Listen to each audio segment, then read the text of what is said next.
हरे कृष्ण माता। हरे हरे कृष्ण कृष्ण। माता जी, दंडवत प्रणाम माता जी। हरे कृष्ण అందరికి దండవత్ ప్రణామ్. Thank you Hare so much Krishna. For joining today session. Hare Krishna ప్రభు, దండవత్ ప్రణామ్. మనం క్లాస్ స్టార్ట్ చేసే ముందు ఇంతమందే ఉన్నారు, ఇంకా మెల్లిగా జాయిన్ అవుతూ हरे दंडवत प्रणाम అవ్వచ్చు. ఇక్కడ ఉన్న వాళ్ళందరూ కూడా జపం అయితే స్టార్ట్ చేశారా? माता जी। हरे कृष्ण माता जी। ఇక్కడ ఉన్న వాళ్ళందరూ జపం స్టార్ట్ చేశారా? जय श्याम माता जी। माता ఓకే. जी। ఓకే, మిగిలిన వాళ్ళు చెప్పడం లేదు. हरे कृष्ण यस माता जी। माता यस जी। माता जी, स्टार्ट చేసాం మాతాజీ. ఓకే. ఎస్, ఇంకా I have increased one mala, Mataji, from very my nice, Ekadashi. Very nice, very nice. So నిన్న పద్మిని ఏకాదశి కాబట్టి నేను మీకు అందరికీ మెసేజ్ చేశాను. సో ఎవరైతే స్టార్ట్ చేయలేదో ఒక్క మాల చేస్తానని సంకల్పం తీసుకొని చేయండి అని. సో మీరు పెంచగలిగితే నెక్స్ట్ ఏకాదశికి ఇంకొక మాల పెంచండి. లేదు అంత త్వరగా నేను పెంచలేను అనుకుంటే మళ్ళీ నెలకి, సో ఒక ఏకాదశి వదిలాక మళ్ళీ ఇంకో ఏకాదశి వస్తుంది కదా, ఆ ఏకాదశికి ఇంకొక మాల పెంచండి. సో అలా మనం మెల్లమెల్లగా 16 మాలలు రీచ్ అవ్వడం అనేది మన టార్గెట్. ఓకే. సో సడన్ గా ఒక్కసారిగా పెంచితే మనకి అంత టైం తీయలేము అని మనకి కంగారు వస్తుంది కాబట్టి ఆ కంగారు అనేది మనం ఫీల్ అవ్వకుండా అట్ ద సేమ్ టైం భక్తిలో కాన్స్టెంట్ గా ఎక్కువ ఇట్లా పెరిగిపోయి ఇట్లా పడిపోవడం అట్లా కాకుండా మెల్లిమెల్లిగా ఒక్కొక్క మెట్టు ఒక్కొక్క మెట్టు ఒక్కొక్క మెట్టు ఎక్కుతూ ఉంటే అది స్థిరంగా నిలబడుతుంది అనమాట. ఓకే. సో మనం మంగళాచరణం చేసి క్లాస్ స్టార్ట్ చేద్దాము.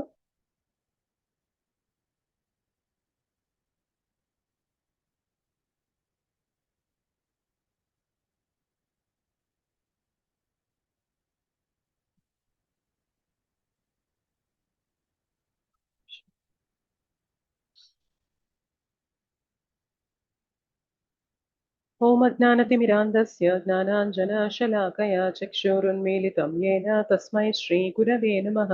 श्रीचैतन्यमनोभीष्टं स्थापितं येन भूतले स्वयं रूपः कदा मह्यं ददाति स्वपदान्तिकं। वन्देऽहं श्रीगुरोः श्रीयुतापदकमलं श्रीगुरून् वैष्णवांश्च श्रीरूपं साग्रजातं सहगण रघुनाथान्वितं तं सजीवं साद्वैतं सावधूतं परिजनसहितं कृष्णचैतन्यदेवं श्रीराधा कृष्णपादान् सहगण ललिता श्रीविशाखान्वितांश्च। नमः ॐ विष्णुपादाय कृष्णप्रेष्ठाय भूतले श्रीमते भक्तिवेदान्तस्वामिनिति नामिने। नमस्ते सारस्वते देवे गौरवाणी प्रचारिणे निर्विशेष शून्यवादी पाश्चात्यदेशतारिणे। नमो महावदन्याय कृष्णप्रेम प्रदायते कृष्णाय कृष्णचैतन्य नाम्ने गौरत्विषे नमः। हे कृष्ण करुणा सिन्धो दीनबन्धो जगत्पते गोपेश गोपिका कान्त राधा कान्त नमोऽस्तुते। तप्तकाञ्चन गौराङ्गी राधे वृन्दावनेश्वरी वृषभानुसुते देवी प्रणमामि हरिप्रिये। वाञ्छाकल्पतरुभ्यश्च कृपा सिन्धुभ्य एव च पतितानां पावनेभ्यो वैष्णवेभ्यो नमो नमः। जय श्री कृष्ण चैतन्य प्रभु नित्यानंद श्री अद्वैत गदाधर श्रीवासादि गौरभक्तवृन्द। हरे कृष्ण कृष्ण कृष्ण हरे हरे, हरे राम राम राम हरे हरे। जय जय श्री चैतन्य जय नित्यानंद जय अद्वैत चंद्र जय गौर भक्त वृंद। ओम नमो भगवते वासुदेवाय। ओम नमो भगवते वासुदेवाय। ओम नमो भगवते वासुदेवाय। मुखं करोति वाचालं पङ्गुं लङ्घयते गिरिं यत्कृपातमहं वन्दे श्रीगुरुं दीनतारिणं परमानन्दमाधवं श्रीचैतन्य ईश्वरम्। श्री श्री राधा मदन मोहन जी की जय, श्री श्री गौर निताई की जय, श्री श्री जगन्नाथ बलदेव सुभद्रा मैया की जय, जगत गुरु पतित पावन श्रील प्रभुपाद की जय, श्रील गुरुदेव की जय, अनंत कोटि वैष्णव वृंद की जय, श्रीमद् भगवद गीता की जय। निताई गौर प्रेमानंदे, हरि हरि बोल।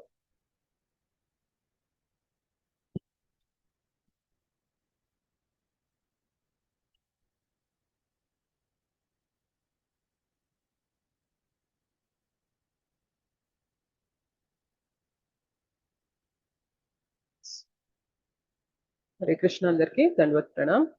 ఈరోజు మనం 7వ అధ్యాయంలో 7వ శ్లోకం చర్చించుకోబోతున్నాము. సో అంతకు ముందు క్లాస్లో మొన్న క్లాస్లో మనము క్వశ్చన్ అండ్ ఆన్సర్స్ జపం గురించి డిస్కస్ చేసుకున్నాం కదా, చర్చించుకున్నాం. అంతకు ముందు క్లాస్లో మనం 7.45 శ్లోకాలు అనేవి చర్చించుకున్నాం. తర్వాత తదుపరి మనకి 108 ముఖ్యమైన శ్లోకాల్లో వచ్చే శ్లోకం 7.7 శ్లోక. సో ఇవాళ అది మరియు 7.14 శ్లోక కూడా చూడడానికి ప్రయత్నం చేద్దాం. ఓకే, నేను స్క్రీన్ షేర్ చేస్తాను. మనం శ్లోక చదివి అనువాదము భాష్యము అన్ని కూడా చదివి తర్వాత దాని గురించి ఎక్స్ప్లెయిన్ చేస్తాం.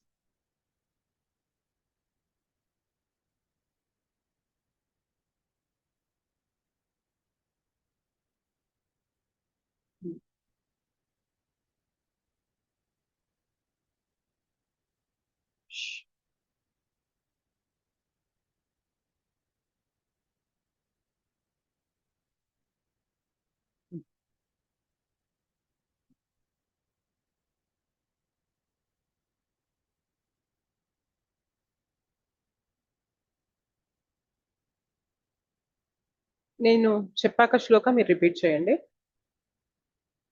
మత్తః పరతరం నాన్యత్ మత్తః పరమజ్ఞాన్యత్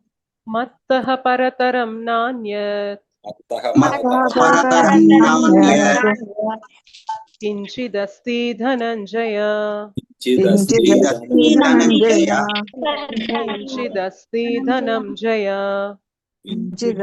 ధనంజయ మయి సర్వమిదం ప్రోతం మయి సర్వమిదం ప్రోతం సూత్రే మణిగణ ఇవ సూత్రే మణిగణ ఇవ మత్తః పరతరం నాన్యత్ కించిదస్తి ధనంజయ మత్తః పరతరం నాన్యత్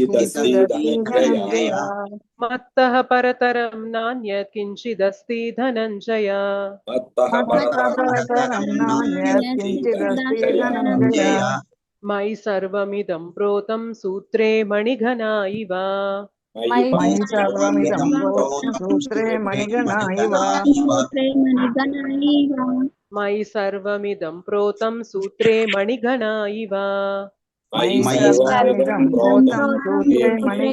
ఇవ మొత్తం శ్లోకం చదువుదాం.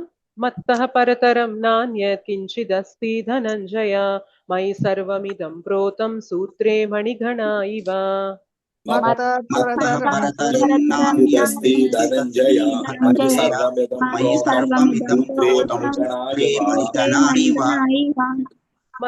పరతరం నాన్యత్ కించిదస్తి ధనంజయ మయి సర్వమిదం ప్రోతం సూత్రే మణిగణ ఇవ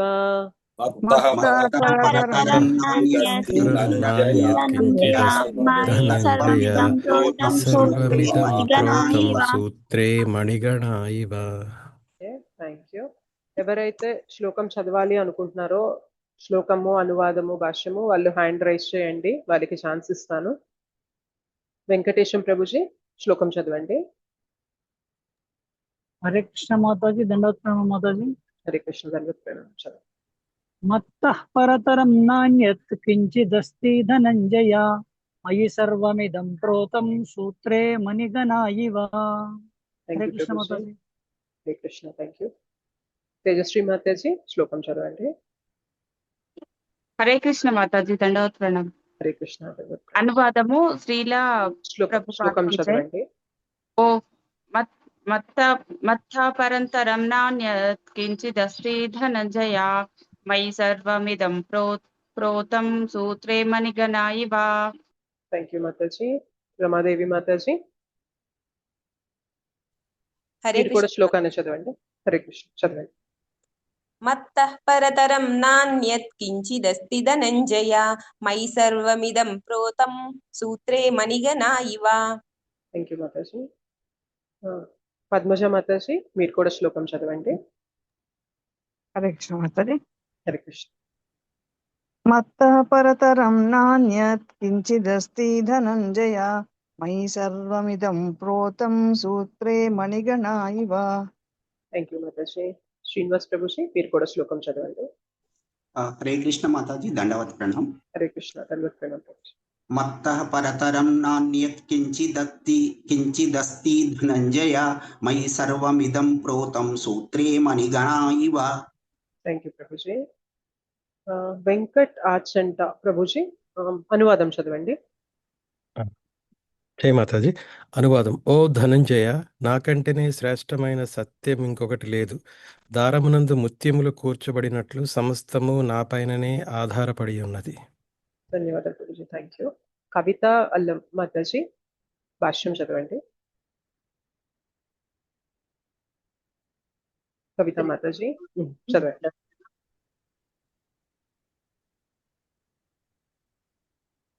భాష్యం. పరతత్వము సాకారము లేక నిరాకారము అను సామాన్య వివాదం కలదు కానీ భగవద్గీతకు సంబంధించినంత వరకు పరతత్వం అనగా దేవదేవుడైన శ్రీకృష్ణుడే. ఈ విషయమే భగవద్గీత యందు అడుగడుగునా నిర్ధారించబడినది. ప్రత్యేకముగా ఈ శ్లోకము నందు పరతత్వము సాకారమని నొక్కి చెప్పబడినది. దేవదేవుడే పరతత్వమని బ్రహ్మ సహిత 5.1 యందు కూడా ధృవీకరింపబడినది. అది ఈశ్వర పరమః కృష్ణ సచ్చిదానంద విగ్రహ ఆదిదేవుడను ఆనందనిధి గోవిందుడను సచ్చిదానంద విగ్రహుడైన శ్రీకృష్ణుడే పరతత్వమైన దేవదేవుడే. నిస్సందేహముగా ఈ ప్రమాణంలన్నయ్యను పరతత్వము కారణుడైన దివ్య పురుషుడని నిరూపించుచున్నవి. కాని నిరాకారవాదులు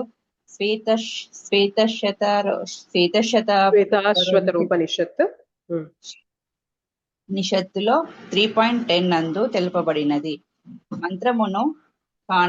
మంత్రమును ఆధారంగా చేసుకొని తమ నిరాకారవాదమును చేయుదురు. తతో యుద్ధతరతరం తదరూప మనామయం ఏతద్విదూరమృతాస్తే భవంత్యథేతరే దుఃఖమేవాపి యంతి. కంటిన్యూ చేయండి. ప్రథమ జీవుడైన బ్రహ్మదేవుడు ఈ భౌతిక జగత్తునందు దేవతలు మానవులు అతీతముగా భౌతిక రూపము జంతువుల కంటేనో అత్యున్నతుడుగా భావించబడుచున్నాడు. కానీ ఆ బ్రహ్మదేవునకు అతీతముగా భౌతిక రూపము లేనట్టే మరియు భౌతిక కల్మషరహితమునైన తత్వము పరమ పురుషుడు మరొకటి లేదు. మరొకటి కలదు. అతనిని తెలుసుకొని వాడు కూడా అతని వలె భౌతికితుడుగా భౌతికాతీతుడు కాక అతనిని తెలుసుకోలేనని వారు భౌతిక జగత్తునందు దుఃఖములను అనుభవింతురు.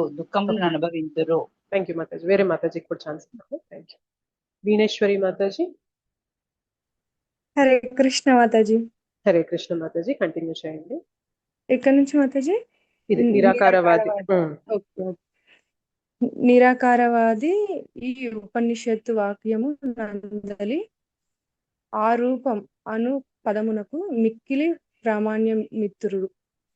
వాస్తవమునకు ఈ ఆరూపం అను పదము నిరాకారమును సూచించుట లేదు. అది పైన ఉదాహరింపబడిన బ్రహ్మ సంహిత నందు వర్ణింపబడినట్లు సచ్చిదానంద స్వరూపమును సూచిస్తున్నది. శ్వేత స్వతారోపనిషత్తు నందలి 3.8.9 ఇతర శ్లోకములు కూడా ఈ విషయమునే నిర్ణయించుకున్నవి. ఇది శ్లోకం చదువుతుంది.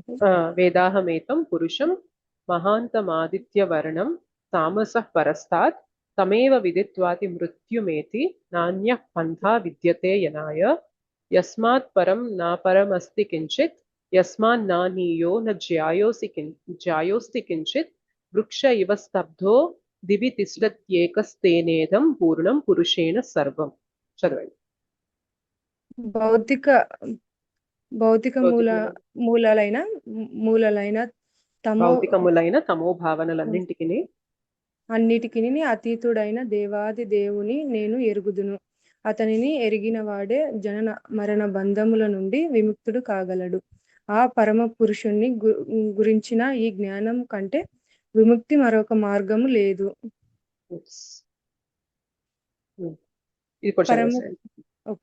పరమ పురుషుడు దివ్య దగుటచే అతని కంటేను శ్రేష్ఠుడైన సత్యము మరొకటి లేదు. అతడే అణువు కంటే అణువు మరియు మహత్తు కంటేను మహాత్ముడు. అతడు మౌనముతో కూడిన వృక్షము వలె నిలిచి ఆధ్యాత్మిక జగత్తునన్నిటిని ప్రకాశింపజేయును. వృక్షము తన వేళ్లను వ్యాపింపజేసినట్లు అతడు తన విస్తృతమైన శక్తులను వ్యాపింపజేయును. ఈ శ్లోకములను బట్టి పరతత్వం అనగా భౌతికము మరియు ఆధ్యాత్మికము లనేడి వివిధ శక్తులచే సర్వవ్యాపి అయి యుండు దేవాది దేవుడే అని ఎవరైనాను నిర్ణయింపవచ్చును. థ్యాంక్ యూ మాతాజీ. థ్యాంక్ యూ మాతాజీ. అసలు ఈ శ్లోకంలో ఏమంటున్నారో చూద్దాం మనం. మత్తః పరతరం నాణ్యత్ కించిదస్తి ధనంజయ మై సర్వమిదం ప్రోతం సూత్రే మణిగణ ఇవ. ఓ ధనంజయ, నాకంటే శ్రేష్టమైన సత్యం ఇంకొకటి లేదు. ఓకే, మత్తః పరతరం, నాకంటే పైన, ఇంకా నాకన్నా బియాండ్ సుపీరియర్ ఏదీ లేదు అని భగవంతుడు చెప్తున్నారు. దారమునందు ముత్యములు కూర్చబడినట్లు సమస్తము నా పైననే ఆధారపడి ఉన్నది. సో ఇక్కడ ఒక ఎగ్జాంపుల్ కూడా ఇస్తున్నారు అనమాట మనకి భగవంతుడు.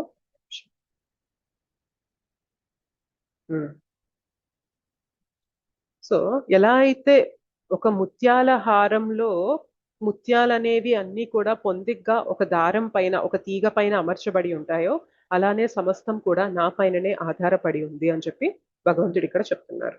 ఓకే, ఈ శ్లోక ఏం చెప్తుంది ఏంటి అనేది మనం డిస్కస్ చేద్దాం.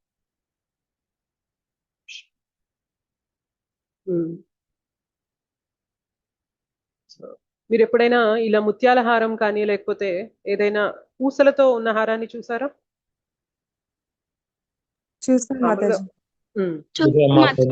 చూస్తాం మనం.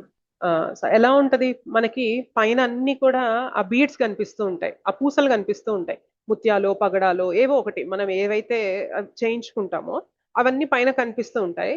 లోపల ఏదైనా ఆధారం ఉంటుందా? వాటంతట అవే అలా నిల్చుంటాయా?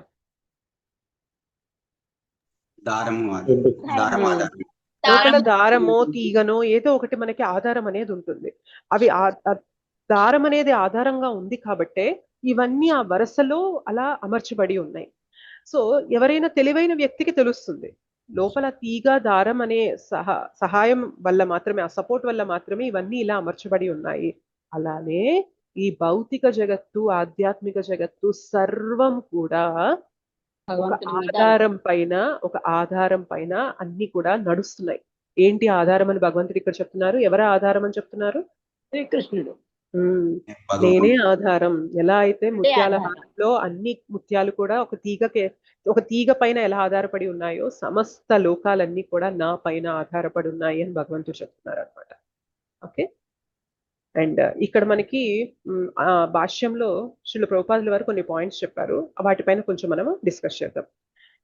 యూజువల్ గా భగవంతుడికి రూపం ఉందా లేదా అనే ప్రశ్న అనేది చాలా మందికి వస్తూ ఉంటుంది. ఒకసారి ఏమైంది అంటే, నేను మా రిలేటివ్స్ లో కొందరిని కలిసినప్పుడు, ముచ్చింతలు తెలుసా మీకు? ఎప్పుడైనా వెళ్ళారా? ముచ్చింతల్ 108 దివ్య దేశాలు మనకి అక్కడ. రామానుజాచార్యుల వారి సంప్రదాయంలో మొత్తం కూడా దివ్య దేశాలన్నీ కూడా అక్కడ మనకి ఆ సెటప్ అనేది అంతా కూడా అక్కడ మనకి చేశారు. Yes or no? వెళ్ళారు ఎవరైనా?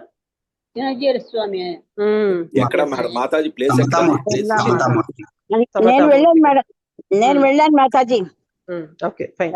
అయితే అక్కడ మనం అన్ని 108 దివ్య దేశాల్లో భగవంతుడు ఎలా దర్శనమిస్తారో అన్ని కూడా అక్కడ మనకి చూడొచ్చు, దర్శించుకోవచ్చు. ఎట్లాంటి అవతారంలో భగవంతుడు ఉంటారు, ఎలా అక్కడ అమ్మవారు భగవంతుడికి సేవ చేస్తూ ఉంటారు, అదంతా కూడా 108 దివ్య దేశాలు ఎలా ఉంటాయి అన్ని కూడా మనకి ఆ నమూనా అనేది అక్కడ ఉన్నదన్నమాట.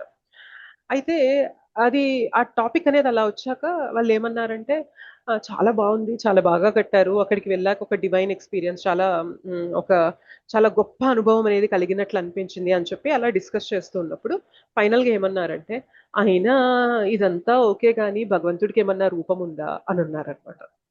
సో అప్పుడు నాకు అనిపించింది, అంటే చాలా మందికి ఒక అపోహ ఏముంటది అంటే, మనం దర్శనం చేసుకుంటున్నాం, ఆలయానికి వెళ్తున్నాం, 108 సార్లు భగవంతుడిని అక్కడ దర్శనం చేసుకొని వచ్చాక కూడా ఇంకా అపోహ ఏమంటుంది అంటే, భగవంతునికి రూపం లేదు, ఆకారం లేదు, ఆయన నిరాకారుడు అనే భావన ఉంటుందన్నమాట. ఇక్కడ భగవంతుడు ఏమంటున్నారు, నా పైన సమస్తం ఆధారపడి ఉంటున్నాయి, నాకు మించి ఇంకేదీ లేదు అని చెప్పారా లేదా? మత్తః పరతరం నాణ్యత్, నాకు there is nothing that is superior to me అని అంటున్నారు అనమాట.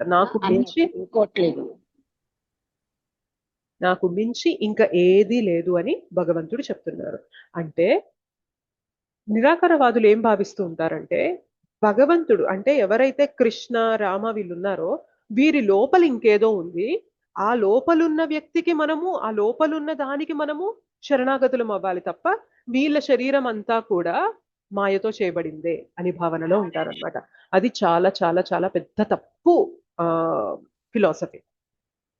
ఓకే, సో భగవంతుడి లోపల భగవంతుడి బయట వ్యత్యాసం అనేది ఉండదు. భగవంతుని శరీరం అనేది ఎలా చేయబడి ఉంటది అంటే, మన శరీరం ఎలా చేయబడి ఉంటుంది చెప్పండి? పంచభూతాలతో, మనకి భూమి, జలము, అగ్ని, వాయువు, ఆకాశము, వీటితో మనకి ఈ ఎలిమెంట్స్ తో మన శరీరం తయారు చేయబడి ఉంటుంది. మరి భగవంతుని శరీరం ఎలా తయారు చేయబడి ఉంటది తెలుసా? చెప్పగలరు ఎవరైనా? దివ్యమైన శరీరం. కరెక్ట్, దివ్యమైనది. అయితే దాంట్లో 3 కాంపోనెంట్స్ ఉంటాయి. మనకు ఎలా అయితే భూమి, జలము, అగ్ని, వాయువు, ఆకాశం అని చెప్పామో అలా భగవంతుని శరీరంలో 3 ఉంటాయి. కరెక్ట్, సత్ చిత్ ఆనంద. సత్ అంటే ఏంటి అంటే ఎప్పుడు ఉంటుంది, చిత్ అంటే మొత్తం జ్ఞానంతో ఉంటుంది, ఆనంద అంటే మొత్తం రసభరితమై ఆనందంతో తేజోమయమై మనకి అలాంటి రూపంతో ఉంటుంది అనమాట ఆయన ఆకారం అనేది. సో ఆత్మ, మనం కూడా భగవంతుని యొక్క అంశలం కదా, మరి ఆత్మ కూడా ఆ సచ్చిదానంద యొక్క పార్ట్ అన్నమాట, ఒక అంశ. అందుకనే మనం కొంతకాలం అయ్యాక ఈ శరీరం చనిపోతుంది కానీ ఆత్మ చనిపోతుందా? లేదు, చనిపోదు. ఎందుకు చనిపోదు అంటే, ఎందుకు అంటే ఆత్మ కూడా ఎలా తయారు చేయబడిందంటే సచ్చిదానంద విగ్రహ. ఆత్మ కూడా ఇది ఎవరి అంశ అంటే భగవంతుని అంశ.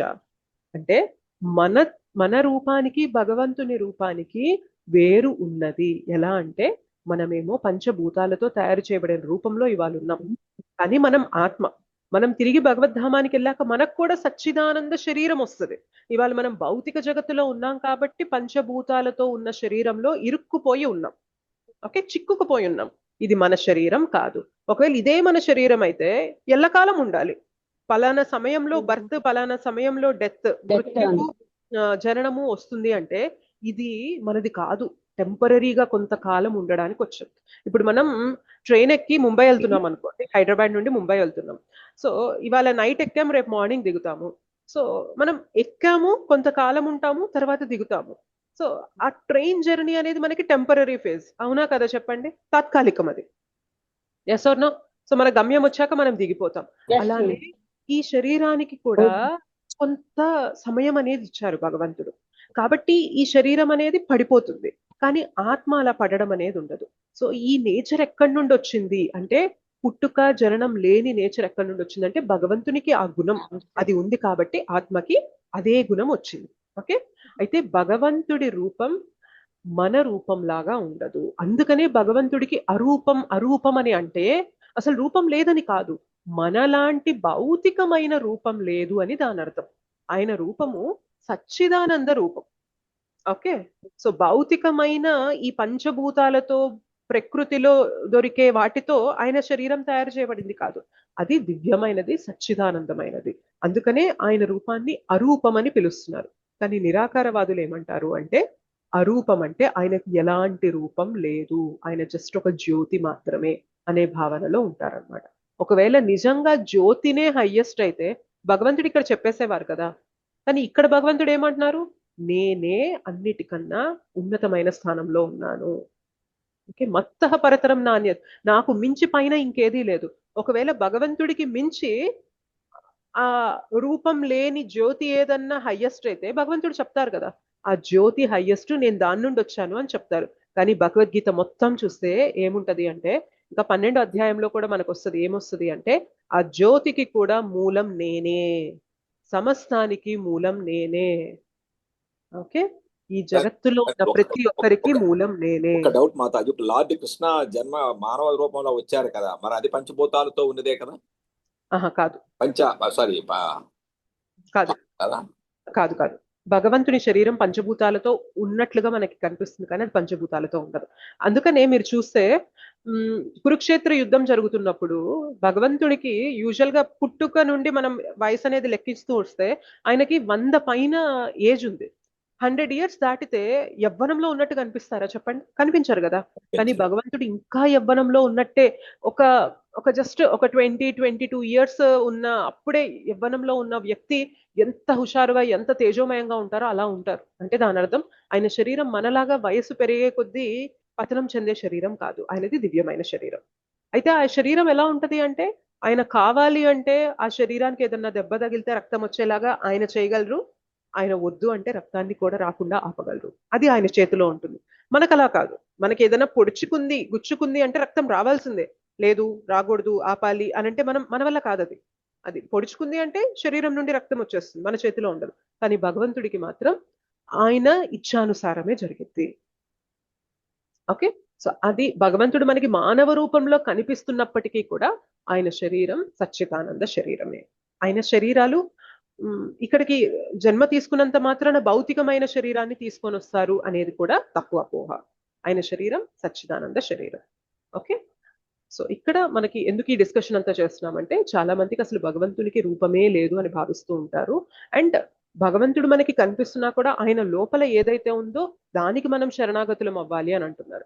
ఒకవేళ లోపలది శరణాగతి అవ్వాలి అంటే నాకు మించి ఇంకా ఏదీ లేదు అని భగవంతుడు చెప్పరు కదా.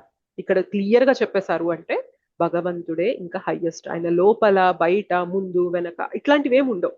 సో భగవంతుడు మనకి లోపల బయట వేరు. బయట పంచభూతాలతో శరీరం ఉంది, లోపల ఆత్మ ఉంది, సచ్చిదానందమైన ఆత్మ ఉంది, మనకి వేరు. కానీ భగవంతుడికి అలా కాదు. శరీరము అంతా మొత్తం ఇన్ అండ్ అవుట్ అంతా కూడా ఆయనది సచ్చిదానంద. ఓకే, సో ఇదొకటి మనకి క్లారిఫై చేస్తున్నారు శ్రీల ప్రభుపాదుల వారు. అండ్ ఇంకేమంటున్నారంటే, మనకి బ్రహ్మ సంహితలో కూడా దీని రిఫరెన్స్ అనేది ఇస్తారనమాట. ఈశ్వరః పరమః కృష్ణః సచ్చిదానంద విగ్రహ అనాదిర్ గోవింద సర్వకారణ కారణం. సో ఈశ్వరః పరమః కృష్ణః, కంట్రోలర్స్ అంటే నియామకులు చాలా మంది ఉండొచ్చు, కానీ అందరికన్నా సుప్రీం నియామకుడు, ఇంకా ఆయనకి మించి ఇంకెవరూ లేరు అని చెప్పే వ్యక్తి ఎవరు అంటే కృష్ణ. ఈశ్వరః పరమః, ఈశ్వరులందరిలో కూడా టాప్ మోస్ట్ అన్నమాట, ఉన్నతమైన స్థాయిలో ఉంది ఎవరు అంటే కృష్ణ. ఆయన ఎలా ఉన్నారని చెప్తున్నారు? సచ్చిదానంద విగ్రహ, ఆ రూపంతో ఉన్నారు. అనాదిర్ గోవింద సర్వ కారణ కారణం, అన్ని కారణాలకి కూడా ఆయనే కారణం. సమస్తం మనకి కనిపించేది కనిపించనిది, మన భౌతిక జగత్తు ఆధ్యాత్మిక జగత్తు సమస్తం కూడా ఆయన పైననే ఆధారపడి ఉన్నాయి. అది మనం గుర్తుపెట్టుకోవాలి. ఓకే, సో ఇంకా ఆయన శరీరం గురించి మనం ఇంకేం మాట్లాడుకోవచ్చు అంటే, అది ఎంత దివ్యమైన శరీరం అంటే, ఇప్పుడు మనం ఆహారం తీసుకోవాలనుకోండి, ఎలా తీసుకుంటాం చెప్పండి? మన చేత్తో ఆహారాన్ని తీసుకొని నోటిలోకి తీసుకోవాలి. మరి భగవంతుడికి నిజంగానే మనం భోగం అనేది పెట్టినప్పుడు, నివేదన చేసినప్పుడు అలానే చేత్తో తీసుకొని నోటితో తింటున్నారా భగవంతుడు?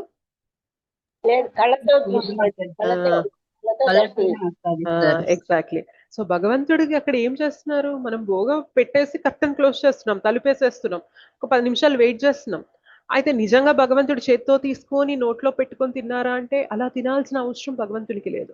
ఆయన జస్ట్ చూపు ద్వారానే అందులో ఉన్న భావాన్ని ఆయన గ్రహించగలరన్నమాట. ఓకే.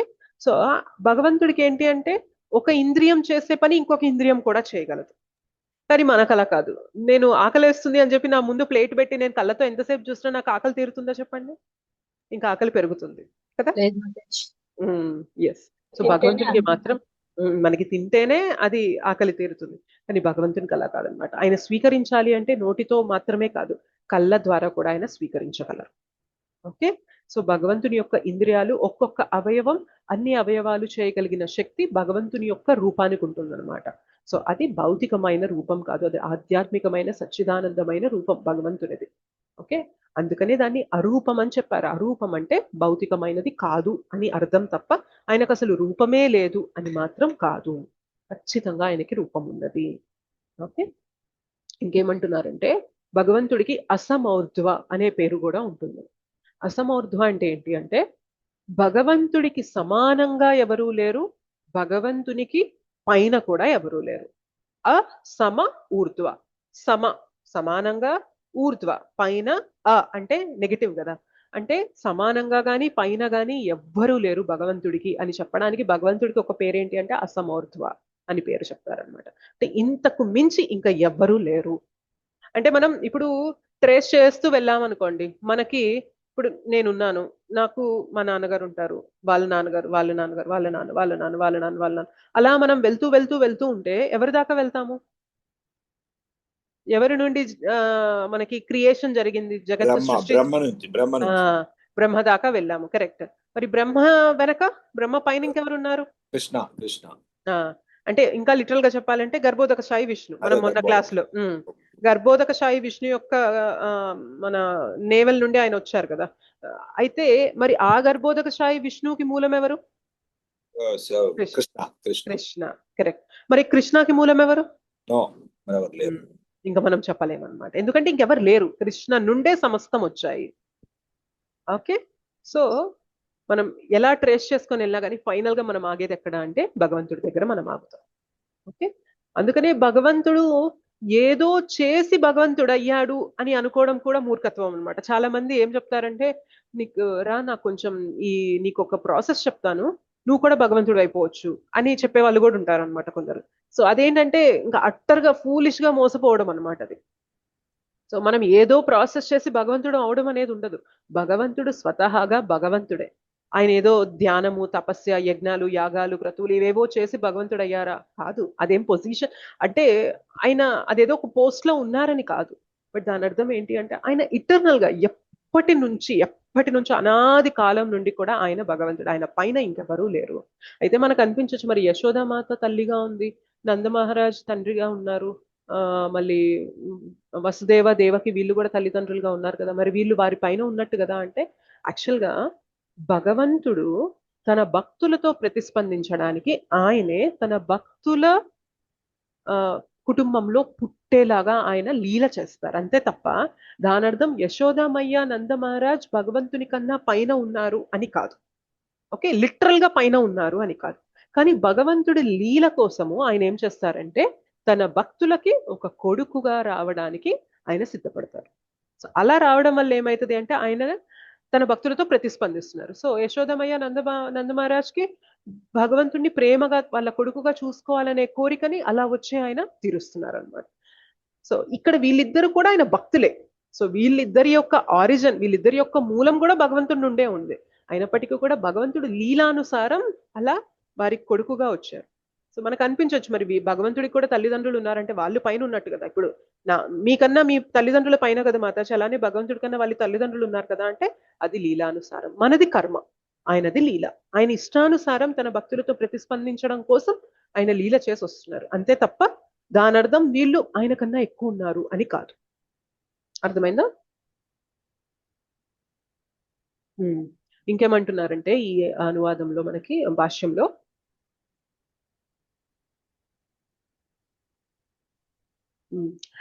దేవీ దేవతలందరికీ కూడా జనరల్ గా ఏదన్నా కష్టం వస్తే ఎవరి దగ్గరికి వెళ్తారు తెలుసా మీకు? విష్ణు డైరెక్ట్ గా విష్ణు దగ్గరికి వెళ్ళలేరు, బ్రహ్మ దగ్గరికి వెళ్తారు. బ్రహ్మ దగ్గరికి వెళ్తారు అనమాట. బ్రహ్మ దగ్గరికి వెళ్ళి మాకు ఇలా కష్టంగా ఉంది, ఏం చేయాలో తెలియడం లేదు, పలానా రాక్షసుల వల్ల బాగా అన్యాయం అనేది అధర్మం అనేది పెరిగిపోయింది అని చెప్పి వాళ్ళు వాళ్ళ మొరని బ్రహ్మదేవుడికి చెప్తారు. బ్రహ్మదేవుడు ఏం చేస్తారంటే ఆయన పాల సముద్రం దగ్గర నిలబడి భగవంతుడికి చెప్తారు, మొర పెట్టుకుంటారు, ప్రేయర్స్ చేస్తారు. అయితే బ్రహ్మదేవుడు కూడా భగవంతుడిని చూడలేరు అనమాట. సో భగవంతుడికి చెప్తే భగవంతుడి యొక్క వాయిస్ ని బ్రహ్మదేవుడు వినగలరు అనమాట. కృష్ణ కూడా కృష్ణావతారంగా కృష్ణగా ఆయన అవతరించేటప్పుడు కూడా భూమాత వెళ్ళి బ్రహ్మదేవుడికి మొరపెట్టుకుంటది. నాకు చాలా కష్టంగా ఉంది, ఇక్కడంతా కూడా ఆ అసురులు పెరిగిపోయారు, భూమి భారం అయిపోయింది, నేను మోయలేకపోతున్నాను అని ఆవిడ బాధని బ్రహ్మదేవుడికి చెప్పినప్పుడు అందరూ దేవతలు అందరూ కలిసి క్షీరసాగరం దగ్గరికి వెళ్ళి పాల సముద్రం దగ్గరికి వెళ్ళి అక్కడ ఉన్న భగవంతునికి విష్ణువుకి వాళ్ళు బ్రహ్మదేవుడు మొర చెప్తారనమాట. అప్పుడు చెప్తారు ఏమంటారంటే, నేను త్వరలో ఆవిర్భవిస్తున్నాను, మీరందరూ దేవతలందరూ కూడా వెళ్ళి ఈ పలానా వంశంలో వృష్ణి వంశంలో మీరు కూడా వెళ్ళి జన్మ తీసుకోండి, నా లీలలో మీరు కూడా భాగం కండి, నేను వచ్చి భూమాత యొక్క భారాన్ని నేను తొలగిస్తాను అని చెప్పి చెప్తారు. చూడరు, జస్ట్ చెప్తారు. అది బ్రహ్మదేవుడు అర్థం చేసుకొని మిగిలిన దేవతలందరికీ కూడా ఆయన తెలుపుతారు అనమాట. సో ఇలా జరుగుతుంది. అంటే ఏ ప్రాబ్లం వచ్చినా కానీ ఫైనల్ గా మనము భగవంతుడి దగ్గరికే రీచ్ అవ్వాలి. ఇంకా ఈయన నుండే మనకి సొల్యూషన్ అనేది వస్తుంది అనమాట అండి. దీన్ని బట్టి కూడా మనం అర్థం చేసుకోవాలి ఏంటి అంటే ఈయనకు మించి పైన ఇంకెవ్వరూ లేరు. ఆలోచించండి, అలాంటి భగవంతుడిచ్చిన భగవద్గీత, ఆయన నోటి నుండి వచ్చిన వాక్కులను మనం వింటున్నాం. అంటే ఇంతకు మించింది ఇంకేదైనా ఉంటుందా? ఆయనకి పైన ఇంకెవరూ లేరంటే ఆయన చెప్పిన ఇన్స్ట్రక్షన్స్ కి మించి ఇంకేదన్నా ఉంటుందా? ఆలోచించండి. లేదు. లేదు. సో దీనికి తిరుగులేదన్నమాట. అంత గొప్పది భగవద్గీత మనకి. ఓకే, సో మనకి తెలియడం లేదు, చాలా సులువుగా మనకి దొరికేసేసరికి చాలా ఏమనిపిస్తుంది అంటే ఏముందిలే, అందరి ఇళ్లలో ఉంది కదా భగవద్గీత, ఎప్పుడు జరుగుతూనే ఉన్నాయి కదా క్లాసెస్ అని మనకు ఒక చిన్న ఒక ఏమరపాటు ఫీలింగ్ అనేది వచ్చేస్తుంది తప్ప, బట్ అట్లాంటి భగవంతుడు మన కోసం ఇచ్చారా భగవద్గీత? మనం బ్రతకడం కోసం, మనం ఎలా బ్రతకాలో చెప్పడానికి ఇచ్చారా భగవంతుడు? ఎంత గొప్ప అంటే మనం జనరల్ గా మన ప్రైమ్ మినిస్టర్ నుంచి ఏదన్నా ఇన్స్ట్రక్షన్స్ వచ్చాయనుకోండి, అందరం టీవీ ఛానల్స్ కి ట్యూన్ ఇన్ అయిపోయి అసలు ఆయన ఏం చెప్తున్నారు, మన లైఫ్ లో ఎలాంటి ఇంపాక్ట్ వస్తుంది అని చెప్పి అందరం తెలుసుకోవడానికి ఆతృత చూపిస్తామా లేదా? కరెక్ట్. మరి ఈ ప్రపంచాలన్నిటికీ ఇట్లాంటి ప్రైమ్ మినిస్టర్స్, ఎంతో మంది ప్రైమ్ మినిస్టర్స్ ఉన్న ఎన్నో యూనివర్సెస్ అన్నిటికీ కూడా ఆయన హెడ్. అలాంటి ఆయన మనకి భగవద్గీత ఇచ్చారనమాట. మరి మనం ఇంకెంత చెవులు పెద్దవి చేసుకొని వినాలి చెప్పండి Bhagavad Gita? Yes or no? Sometimes ఏమైతుంది అంటే ఆ విలువ మనం గుర్తించకుండానే పోతుంటుంది అనమాట. అంటే మన జీవితంలో ఛాన్స్ వస్తుంది, ఆ విలువ తెలుసుకోకుండానే మనం దాన్ని చేజార్చుకుంటూ ఉంటాం అనమాట. అలాంటి భగవంతుడు మన బాగు కోసం ఇన్స్ట్రక్షన్స్ ఇస్తున్నప్పుడు అవి ఎంత సుప్రీం ఇన్స్ట్రక్షన్స్ అయి ఉంటాయి. సో ఆలోచించక్కర్లేదు. భగవద్గీతని భక్తి భావనతో అర్జునుడు ఎలా అయితే అర్థం చేసుకున్నాడో అలా అర్థం చేసుకుంటే ఖచ్చితంగా స్థిరంగా దృఢంగా మనం భక్తిలో నిలబడతాము, ఆధ్యాత్మిక ధామానికి వెళ్ళిపోతాం, దాంట్లో క్వశ్చనే లేదు. కానీ భగవద్గీతని మన యొక్క కంకాక్షన్స్ అంటే మన యొక్క ఊహాగానాలు అనేవి పెట్టేసి ఓకే భగవంతుడికి ఇంకా లోపల ఇంకేదో ఉంది, ఈయన కనిపించే ఈయన కూడా మాయ స్వరూపమే, లోపల ఉన్నది మన దానికి మనం శరణాగతులం అవ్వాలి, ఇవన్నీ అసలు ఎక్కడా లేదు. భగవంతుడు ఎలా అయితే సరళంగా చెప్పారో దాన్ని అలానే అర్థం చేసుకోవాలి. అంతే తప్ప మన ఊహాగానాలు పెట్టినప్పుడు ఏమవుతుంది అంటే భగవంతుడికి దగ్గర కన్నా కూడా భగవంతుడికి దూరం అయిపోతూ ఉంటాం అనమాట. ఓకే, బ్రహ్మ యొక్క టెంపుల్స్ లేకపోవడానికి కారణం ఏంటి? అక్కడ సబ్జెక్ట్ ఆయన అంటే దేవతల కింద వస్తారనే, ఐ మీన్ భగవంతుడు సమానం కాదనా దాని అర్థం? బ్రహ్మకి బ్రహ్మ కూడా జీవుడే ప్రభుజీ. బ్రహ్మ కూడా జీవుడు. అంటే ఇంకా మనకి భౌతిక జగత్తులన్నిట్లో కూడా ఉన్నతమైన జగత్తు సత్యలోకం అంటారు, దాన్నే బ్రహ్మలోకం అంటారు. అంటే స్వర్గలోకానికన్నా కూడా పైన ఉండేది సత్యలోకం. స్వర్గలోకానికన్నా పైన ఉండేది స్వర్గలోకాలు. మనకి ఇంద్రాది దేవతలందరూ కూడా స్వర్గలోకంలో ఉంటారు. భూలోకం, పైన లోకం, స్వర్గలోకాలు ఉంటాయి. ఈ స్వర్గలోకం కన్నా కూడా టాప్ మోస్ట్ మొత్తం ఈ భౌతిక జగత్తులో అత్యంత హయ్యెస్ట్ ప్లానెట్ ఏది అంటే బ్రహ్మలోకం, సత్యలోకం. కానీ అక్కడ ఉన్నా కూడా జీవుడే.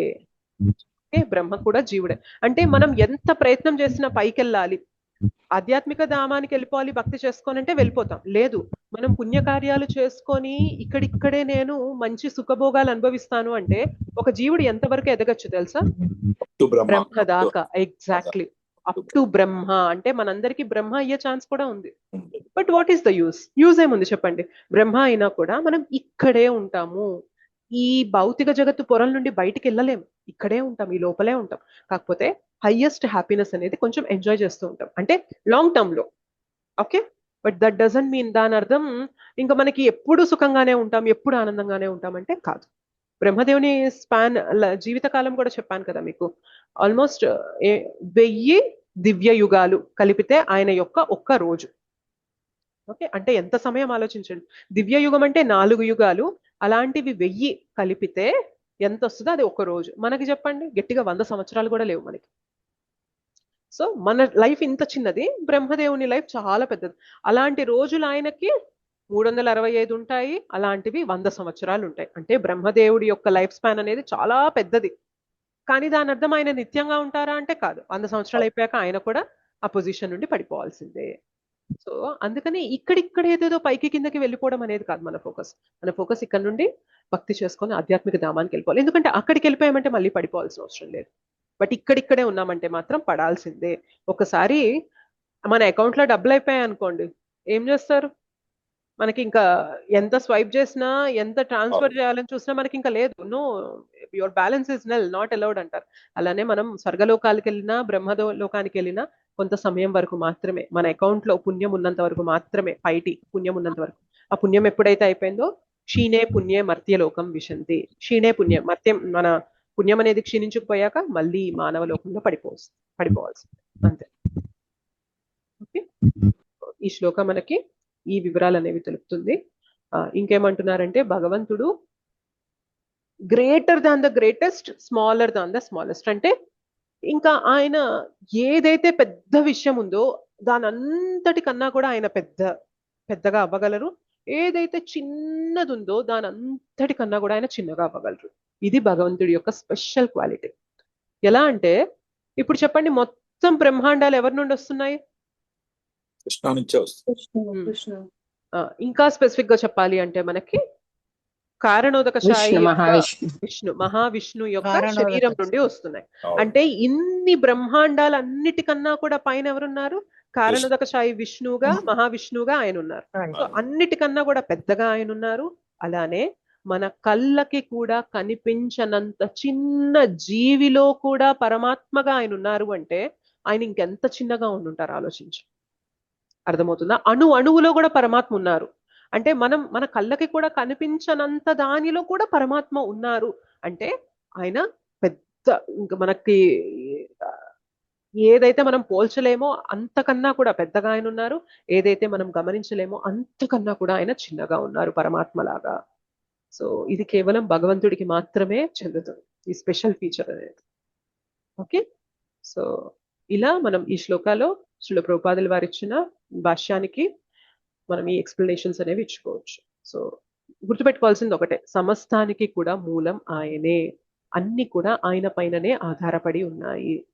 చాలా మంది ఇంతకుముందు నేను SGR లో కూడా చెప్పాను కదా, ఒక చిన్న ప్రోటోటైప్, ఒక మన సోలార్ సిస్టమ్, మన గ్రహాలు ఉంటాయి కదా, సూర్యుడు చుట్టూ మనకి భూమి, ఈ గ్రహాలన్నీ తిరుగుతూ ఉంటాయి కదా.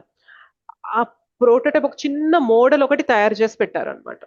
ఓకే, తయారు చేసి పెట్టినప్పుడు ఒకరు వచ్చి అడిగారు, ఇది చాలా బాగుంది, ఎవరు తయారు చేశారు అంటేను, లేదు దానంతట అదే వచ్చింది అని చెప్పి చెప్తారు. అయితే దానంతట అది ఎలా వస్తుంది? ఏది కూడా దానంతట అది రాదు, ఖచ్చితంగా దీని వెనక ఎవరో ఒక సృష్టికర్త ఉంటారు కదా అని అంటారు. మరి ఒక చిన్న కళ్ళకి కనిపించే ఒక చిన్న మోడల్ ముందే నువ్వు సృష్టికర్త ఉన్నారు అనుకుంటున్నావు అంటే, మరి ఇంత విశ్వం, ఇన్ని గ్రహాలు దూది పింజల్లాగా తేలుతూ ఉన్నాయి, అవునా కదా చెప్పండి? గ్రహాలు వాటి యొక్క ఆర్బిట్స్, వాటి యొక్క ఏమంటారు, ఆర్బిట్ ఏమంటారు, కక్ష, వాటి యొక్క కక్షలో, కరెక్ట్, వాటి యొక్క కక్షలో అవి అలా నిలబడి అలా తేలుతూ అదే కక్షని ఫాలో అవుతూ ఉన్నాయంటే ఎంత గొప్ప సృష్టి భగవంతుడిది ఆలోచించండి. మనం చేసే సృష్టిలో తప్పులు వచ్చేస్తూ ఉంటాయి తప్ప, కానీ భగవంతుడి సృష్టి అనేది ఎప్పుడు కూడా ఆల్ పర్ఫెక్ట్ అన్నమాట. ఆయన సృష్టికి తిరుగు అనేది ఉండదు. సో మొత్తం మనకి కనిపించేది, కనిపించనిది, మనం ఊహించగలిగింది, ఊహించలేనిది, మన పరిధిలో ఉన్నది, పరిధిలో లేనిది, ప్రతి దానికి కూడా మూలం భగవంతుడే. సో ఈ ఎగ్జాంపుల్ ని మీరు గుర్తుపెట్టేసుకోండి, మీకు ఈజీగా ఉంటుంది. ఎలా అయితే ముత్యాలన్నీ కూడా ఒక దారం పైన ఆధారపడి ఉన్నాయో, సమస్త లోకాలన్నీ కూడా భగవంతుడి పైననే ఆధారపడి ఉన్నాయి. ఒకసారి భగవంతుడు ఆ శక్తిని విరమించేశారా అన్ని అల్లకల్లోలం అయిపోవాల్సింది. ఓకే, ఇవాళ భగవంతుడు ఆ శక్తిని పట్టి ఉంచారు కాబట్టి మనకు అన్ని సిస్టమేటిక్ గా కరెక్ట్ పద్ధతిలో నడుస్తున్నాయి అనే భావన ఎందుకు కలుగుతుంది అంటే ఆయన శక్తి అన్నిటిని నడిపిస్తుంది కాబట్టి మనకు అన్ని కూడా సక్రమంగా ఉన్నాయని చెప్పి అనిపిస్తుంది. ఓకే, ఒక్క డౌట్ మాతాజీ, అంటే క్లాస్ లో అడిగాను, నేను టైం వేస్ట్ అవుతుంది అనుకోవద్దు. పర్లేదు చెప్పండి. చెప్పండి. ఇప్పుడు కొంతమందికి అష్టసిద్ధులు వస్తాయని అంటారు. అష్టసిద్ధులు వచ్చేటప్పుడు వాళ్ళు సూక్ష్మంగా కూడా ఒక రూమ్ లో నుంచి బయటకు వచ్చేటట్టు ప్రొసీజర్ కూడా ఉంటుంది అంటారు. మరి అష్టసిద్ధులు మానవులకి కూడా వచ్చేటప్పుడు అది ఎలా, హౌ ఇట్ ఈస్ పాసిబుల్? అది యాక్చువల్ గా భగవంతుడికే సాధ్యం కదా అలా సూక్ష్మ రూపంలో బయటకు వచ్చేది. ఈ అష్టసిద్ధుల వల్ల ఎలా సాధ్యం అవుతుంది? అక్కడ ఏంటి సైన్స్? అష్టసిద్ధులకి కూడా పరిధి ఉంటుంది ప్రభు. సో మనం భగవంతుడి యొక్క శక్తి అష్టసిద్ధులలోకి వచ్చేది కాదు, అది బియాండ్. ఇంకా దానికి ఈ సిద్ధులు అనేవి కూడా భౌతికమైనవే ప్రభు. ఇవి ఎలా పాజిబుల్ అనేది నేను అనేది అంటే ఆ సిద్ధి ఎలా పాజిబుల్ అనా తెలుసు. ఆ శక్తి అది ఎలా పాజిబుల్ అనేది ఏమైనా దాని మీద కొంచెం ఏమైనా ఐడియా ఉందా లేదా అని నాకు ఎక్కువ ఐడియా లేదు. బట్ ఏంటంటే ప్రభు మనకి అష్టాంగ యోగా పద్ధతిని ఫాలో అయ్యే వారికి ఈ సిద్ధులు అనేవి వస్తాయంటారు. సో ఎన్ని సిద్ధులు వచ్చినా కానీ మనం ఆ సిద్ధుల ద్వారా చూసి ఎవరినైనా నేను భగవంతుడు అంటే సింపుల్ గా ఒకటే దాని గురించి వాళ్ళ భగవంతుడితో సమానమని నేను అన్నాను. కానీ వాళ్ళకి ఎలా అది సాధ్యపడుతుంది అనేది అది యాక్చువల్ గా సాధ్యం అవుతుంది ప్రభు. అది కూడా మనకి అది కూడా ఒక ప్రిస్క్రైబ్డ్ పాత్. వేదాల ప్రకారం అష్టాంగ యోగా పద్ధతిని పాటించే వారికి ఈ సిద్ధులు అనేవి ప్రాప్తిస్తాయి. అయితే మీకు ఇంకా కరెక్ట్ గా చెప్పాలి అంటే శుద్ధ భక్తుడికి కూడా ఈ సిద్ధులు ఉంటాయి, కానీ వాళ్ళు చూపించరు. ఎగ్జాక్ట్లీ. సో మ్యాజిక్ అంటే జస్ట్ ఆయన పెద్దగా ఉన్న వ్యక్తి చిన్నగా అయిపోయి రావడం అనేది మ్యాజిక్ కాదు కదా. కోటాను కోట్ల జన్మలుగా మనం ఈ భౌతిక జగత్తులో చిక్కుకుపోయి ఉన్న ఒక జీవుణ్ణి ఇంత వలయం నుండి బయటికి తీసుకొస్తున్నాను చూసామా, అది రియల్ మ్యాజిక్ అంటే. సో శుద్ధ భక్తుడు ఏం చేస్తారంటే దానిపైన ఫోకస్ చేస్తారు తప్ప ఈ మనకి కళ్ళకి ఓకే ఆశ్చర్యచకితంగా కనిపిస్తున్నాయి ఈ సిద్ధుల పైన వాళ్ళు ఎప్పుడు ఫోకస్ చేయరు అనమాట. మనకి ప్యూర్ డివోటీస్ కి కూడా ఇవి ఎగ్జిబిట్ అవుతాయి ప్రభు, అవన్నీ వచ్చేస్తాయి, అవి సిద్ధులు వచ్చేస్తాయి. బట్ అవి చూపించరు. వాళ్ళు చూపించకుండా ఏంటంటే ఫోకస్ ఎప్పుడు కూడా హైయెస్ట్ థింగ్ ఇవ్వాలి వారికి, ఇట్లాంటి వాటి దగ్గర వీళ్ళు ఆగకూడదు అని చెప్పి హైయెస్ట్ థింగ్ ఇవ్వాలి అనే ఫోకస్ లో ఉంటారు. ఓకే, ఏం చేద్దాం. 7.14 శ్లోక కొంచెం పెద్దది, నిజంగా ఒక 40 minutes టైం పడుతుంది నాకు ఎక్స్ప్లెయిన్ చేయడానికి. మనం అందులోనూ భాష్యం అనువాదం కూడా చదవాలి. సో ఈ శ్లోకం పైన మీకేమైనా ఇంకా ప్రశ్నలు ఉంటే చూద్దాము, లేదు మీకేమైనా అర్థమైంది చెప్తాను అంటే చెప్పండి. తదుపరి క్లాస్ లో 14 చూద్దాం, ఎందుకంటే అది నిజంగానే పెద్ద శ్లోక. అది దాని గురించి మనం ఎక్కువగా డిస్కస్ చేయాలి. అది భగవంతుడి యొక్క మాయాశక్తి గురించి ఉంటుంది. మాత ఈ అష్టసిద్ధులు ఈ కలియుగంలో సాధ్యమేనా? అష్టాంగ యోగా అసలు కలియుగంలో సాధ్యం కాదు ప్రభు. సాధ్యం కాదు, అర్జునుడే చెప్పాడు కదా. సాధ్యం కాదు అంటే ప్రభుజీ క్వశ్చన్ జనరిక్ గా ఉంది కాబట్టి నేను జనరిక్ గా ఆ సిద్ధులు కూడా వస్తాయి, కానీ అష్టాంగ యోగా పద్ధతి కలియుగంలో అసలు కుదరదు.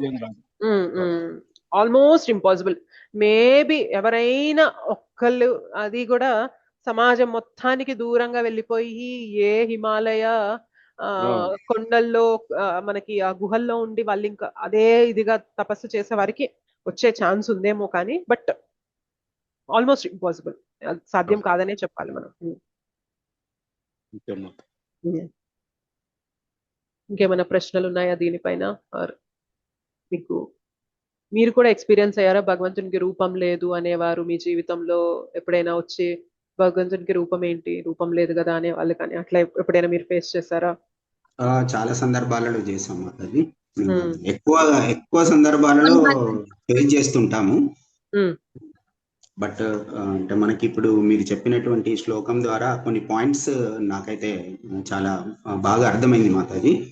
నంబర్ 1 ఏంటనంటే దేవుడి అంటే దేవాది దేవుడి శ్రీకృష్ణ భగవానుకి రూపం ఉంది, కాకపోతే మనలాంటి భౌతిక రూపం వారిది కాదు. ఎందుకనంటే సమస్తం కూడా ఆ భగవాని పైనే ఆధారపడి ఉంది. అది ఎలా అంటే మీరు ఇంత క్రితం ఉదాహరించినట్టుగా ముత్యాల దారం, ముత్యాల హారంలో ఎలాగైతే అన్ని పూసలకు వెనకాల ఎలాగైతే దారము తీగ ఉంటుందో వాటిలాగా భగవంతుడు ఉంటాడు. అంటే భగవంతుని యొక్క రూపం అనేటువంటిది సచ్చిదానందమైనది, అరూపమైనది. అలాగే భగవంతునికి సమానమైనటువంటి వారు కానీ, భగవంతునికి అంటే ఉన్నతమైనటువంటి వారు కానీ ఎవరు లేరు. భగవంతుడిది కేవలం లీల మాత్రము, మనది మాత్రం కేవలం కర్మ మాత్రం అనేటువంటిది నాకు చాలా బాగా అర్థమైంది మాతాజీ.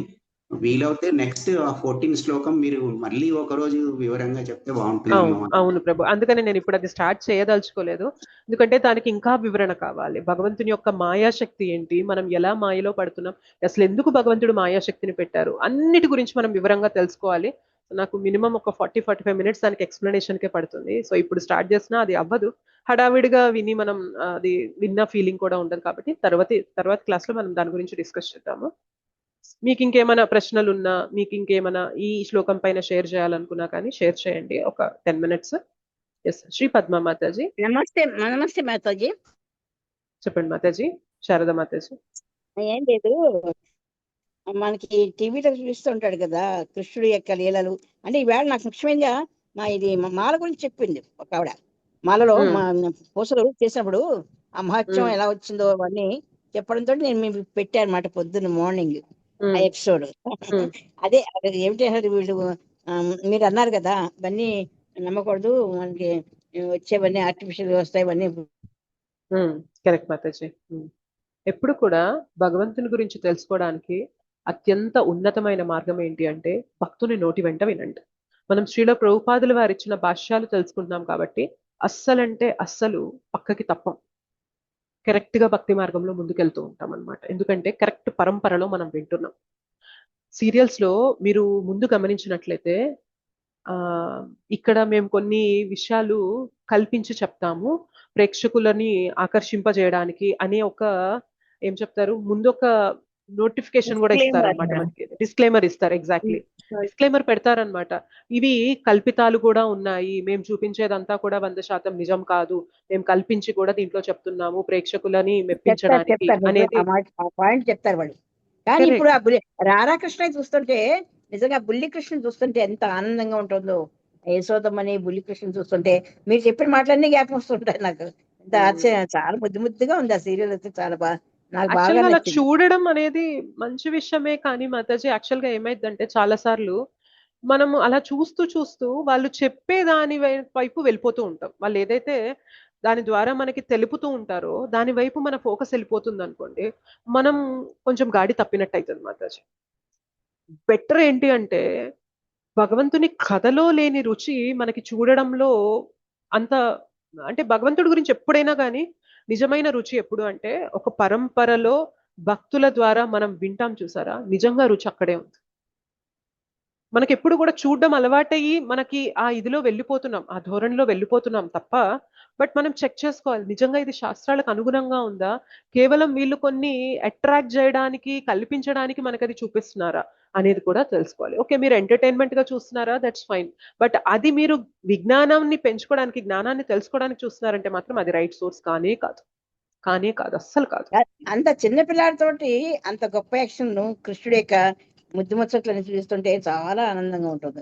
అదే మీరు ఎంటర్టైన్మెంట్ కోసం ఆ ఫీల్ కోసం చూస్తున్నారు కాబట్టి దట్స్ ఫైన్, బట్ జ్ఞానం కోసం మాత్రం అవి జనరల్ గా కూడా కరెక్ట్ మాధ్యమాలు కాదు. ఎందుకంటే మీరు చెప్పారు అది, ఆ ఫోటో చూస్తేనే నాకు అలా భగవంతుడు కాలెత్తి యశోదమాతను తంతున్నారు అన్నట్టుగా పెట్టి ఇదేంటి మాతాజీ అని అన్నారు. అసలు భగవంతుడు యశోదామాత కొడుతుంటే పరిగెడుతూ భయపడే భగవంతుడు గురించి మనం శాస్త్రాల్లో చదువుకున్నాం. అదే నాకు ఆశ్చర్యం వచ్చింది మేడం ఆ ఫోటో చూడగానే. అందుకనే వీటికి దూరంగా ఉండండి, బెస్ట్ దూరంగా ఉంటే బెస్ట్. ఎందుకంటే దూరంగా లేరనుకోండి, రోజు వీటికి ఎక్స్పోజ్ అవుతూ ఉన్నారంటే ఏమవుతుంది అంటే అసలు జరగని దాన్ని జరిగినట్టుగా ఊహించుకుంటారు, భగవంతుడికి దగ్గర అయ్యేదానికన్నా దూరం అయిపోతూ ఉంటారు. దయచేసి ప్రామాణికమైన దానికి ఎక్కువ విలువ ఇవ్వండి, ఎక్కువ సమయం దానికి ఇవ్వండి. థ్యాంక్ యూ మాతాజీ, చాలా మంచి విషయం చెప్పారు. అదే ఇది ఒకటే మిమ్మల్ని అడుగుతాం అనుకోండి.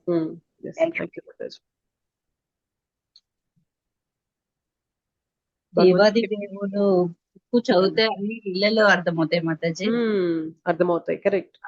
దేవాది దేవుడు శ్రీకృష్ణ దేవాది దేవుడు పుస్తకం చదవండి ప్రశాంతంగా, రోజు కొన్ని పేజీలు 2-3 పేజీలు అట్లా రాత్రి పడుకునే ముందు చదవండి. ఆ దేవాది దేవుడి ఎంత అద్భుతంగా చెప్తారు, ఎంత బాగుంటుంది. అది మనకి ప్రామాణిక పరంపరలో అది వచ్చిందండి.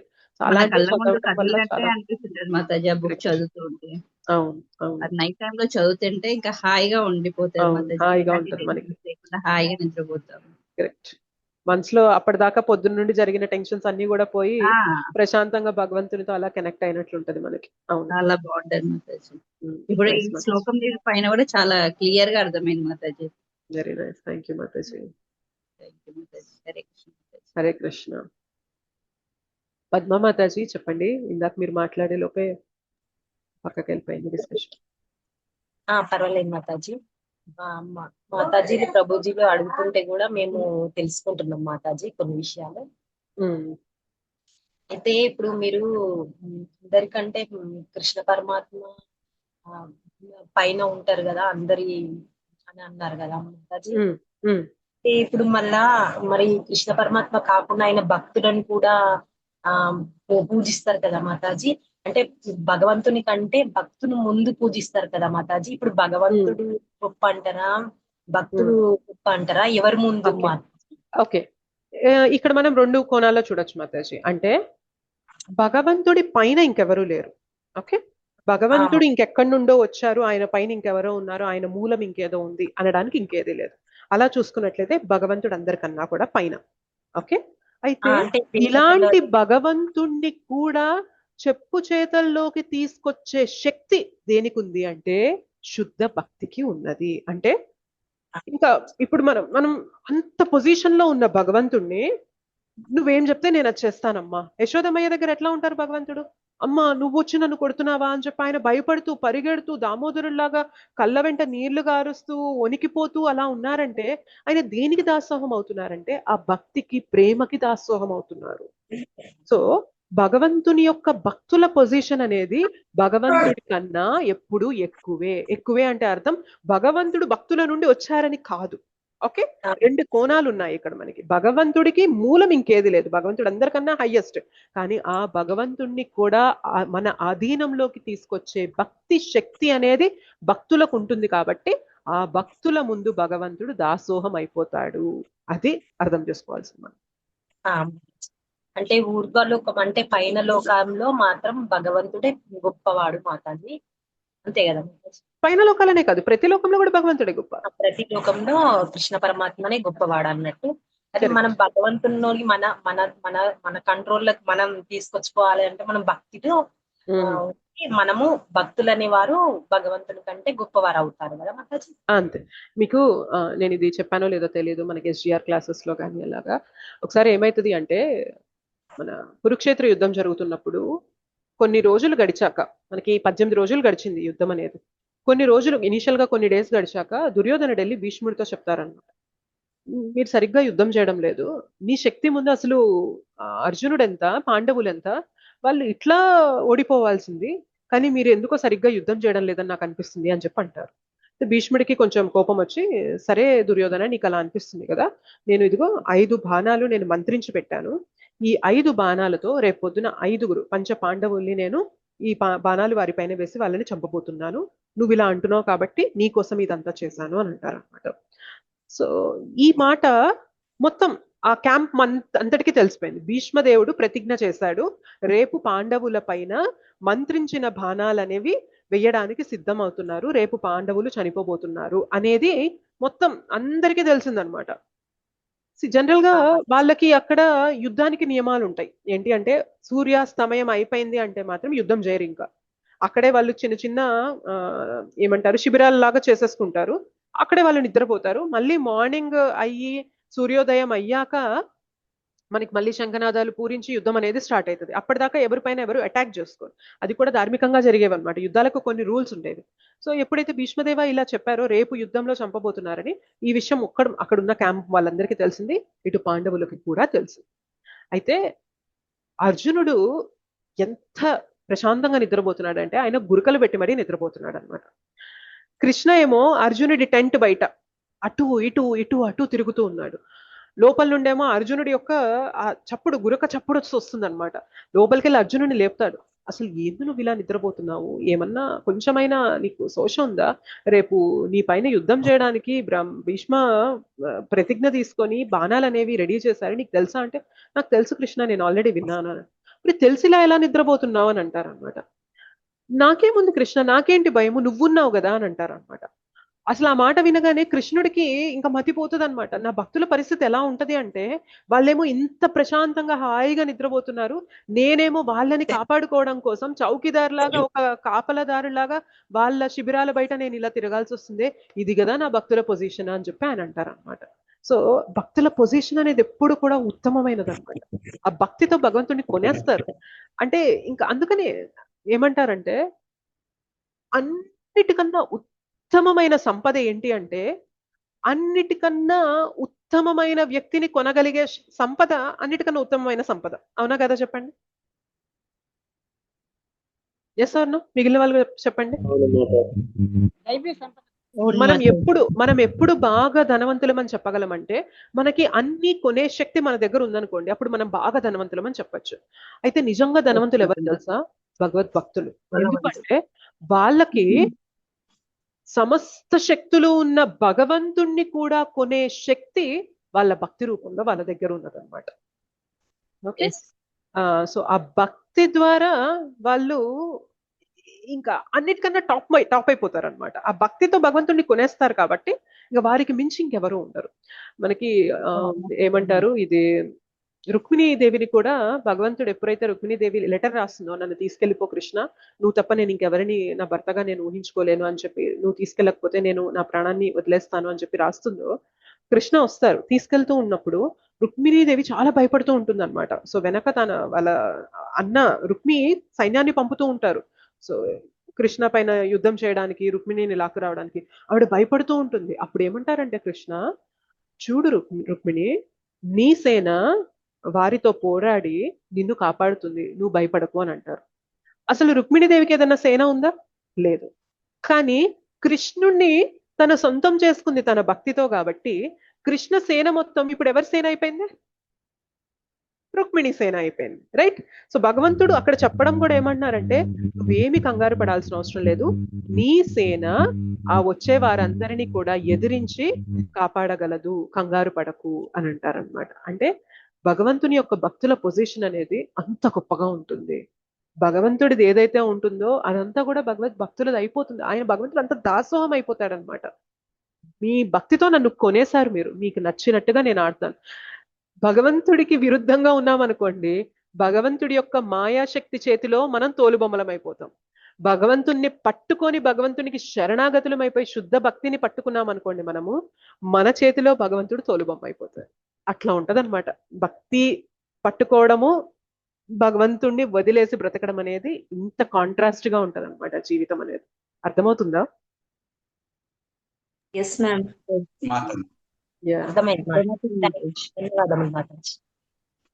సో అది భక్తికున్న శక్తి. ఇట్లాంటి శక్తి కదా. అందుకనే భగవంతుడు ఏవైనా ఇస్తారు. భగవంతుడా నాకు పెద్ద బంగ్లా కావాలి, ఓకే గ్రాంటెడ్. భగవంతుడా నాకు బ్యాంక్ బ్యాలెన్స్ ఇంత కావాలి, ఓకే గ్రాంటెడ్. భగవంతుడా నాకు ఇంత శక్తి కావాలి, ఓకే గ్రాంటెడ్. భగవంతుడా నాకు బోలెడంత ఫేమ్ అవ్వాలి, నేను చాలా పేరు ప్రతిష్టలు రావాలి, ఓకే గ్రాంటెడ్. భగవంతుడా నాకు ఈ ప్రపంచంలో ఇంత స్థాయి కావాలి, ఓకే గ్రాంటెడ్. భగవంతుడా నాకు నీ శుద్ధ భక్తి కావాలి. శుద్ధ భక్తి కావాలా? ఆలోచిస్తా, నాకు దానికోసం చాలా టెస్ట్లు ఉంటాయి, పడతావా, సిద్ధమేనా అని అంటారు భగవంతుడు. ఎందుకంటే మిగిలినవన్నీ వస్తాయి పోతాయి, టెంపరీ. కానీ శుద్ధ భక్తి ఇస్తున్నారంటే భగవంతుడు అన్నిటికన్నా టాప్. ఇంకా అదొక్కటి ఉంది అంటే సమస్తం ఉన్నట్టే మన దగ్గర. కాబట్టి భగవంతుడు అది తొందరగా అందరికి ఇవ్వాలనుకోరు అనమాట. సో ఆ శుద్ధ భక్తిని మనం అడగాలి భగవంతుడిని. అది కదా నిజమైన ఇంటెలిజెన్స్ అంటే. నాకు డబ్బులు కావాలి, ఇల్లు కావాలి, నగలు కావాలి, ఆస్తి కావాలి, పేరు కావాలి, శక్తి కావాలి, ఇవి కాదు. నాకు నువ్వే కావాలి కృష్ణ. వీటన్నిటికీ మూలం నువ్వు, నాకు నువ్వు కావాలి. నువ్వు కావాలంటే నాకు నీ శుద్ధ భక్తి కావాలి. భక్తి ఉంది అంటే నువ్వు ఉంటావు అక్కడ, కాబట్టి నాకు నీ శుద్ధ భక్తి కావాలి. సో భక్తులు నిజంగా తెలివైన వారు అనమాట. అవునా కదా? ఇచ్చింది అనుకోండి మాతాజీ, తను చెయ్యి పట్టినట్టు అంటే విడవరు అనమాట. అంతే, విడవరు. అది మనము ఇంట్రెస్ట్ తోని ఇంకా వెళ్ళినామంటే ఇక తన చెయ్యి వదలకూడకుండా తనతో పాటే మనం ముందుకు వెళ్తూనే ఉండాలి. మూడు గుప్పిళ్ళు అటుకులు ఇచ్చినందుకు సకల ఐశ్వర్యాలు ఇచ్చాడు కదా మాతాజీ. ఎగ్జాక్ట్లీ. సో అంటే ఆయన చూసేది ఎంత భక్తితో ఇస్తున్నాం, ఎంత ప్రేమతో ఇస్తున్నాం అనేది. సో దానికైనా దాసోహం అయిపోతారు అనమాట. అంతే. భగవంతుడికి కావాల్సింది మన ప్రేమ. మనం నివేదన చేస్తున్నా కానీ అందులో భగవంతుడికి కావాల్సింది ఓకే, నువ్వు ఎన్ని రకాలు చేసావు, ఎంత గార్జియస్ గా, ఎంత డెలిషియస్ గా నువ్వు డెకరేట్ చేసి పెట్టావు, ఇదంతా కాదు భగవంతుడికి కావాల్సింది. నువ్వు చిన్న మూటలో అంత ప్రేమతో ఇన్ని అటుకులు తెచ్చినా కూడా నేను తృప్తిగా తింటా. విదురాని అరటి తొక్కలు పెట్టినా కూడా తృప్తిగా తిన్నాడు భగవంతుడు. అంటే ఆయనకు కావాల్సింది అక్కడ ఐటమ్ కాదు, బేసిక్ గా అన్ని ఆయన నుండి వస్తున్నప్పుడు ఆయనకు ఐటమ్ తో సంబంధం ఏముంది చెప్పండి. కానీ ఈ ఐటమ్ వెనక మన ప్రేమ ఉంటుంది చూసారా, అది మాత్రం మనం మాత్రమే ఇవ్వగలం భగవంతుడికి. ఓకే, దానికి భగవంతుడు భక్తితోని ప్రేమతోని సమర్పించాలి మాతాజీ. ఎగ్జాక్ట్లీ. సరెండర్ అయిపోవాలి మాతాజీ. భగవంతుడికి శరణాగతి వేడితే ఇంకా ఆయన అన్ని మన బాధ్యతలన్నీ ఆయన చూసుకుంటారు. చాలా బాగుంది రాజేశ్వరి. మాతాజీ. చాలా మాతాజీ. చాలా థ్యాంక్ యూ బాగా మాతాజీ. చెప్పారు. Thank you. Thank you Mataji. భగవంతుని గురించి ఎప్పుడు మాట్లాడుకున్నా అంతే తీయగా ఉంటుంది మాతాజీ. మనకి ఏమంటారంటే భగవంతుడి గురించి వచ్చే టాపిక్స్ అన్ని కూడా ఎవర్ ఫ్రెష్. భగవంతుడు ఎలా అయితే 100 ఏళ్ళు పైన దాటినా కూడా ఆయన నవయవనంగా ఉన్నారో, భగవంతుని యొక్క విషయాలు కూడా నవయవనంగా ఉంటాయి అన్నమాట.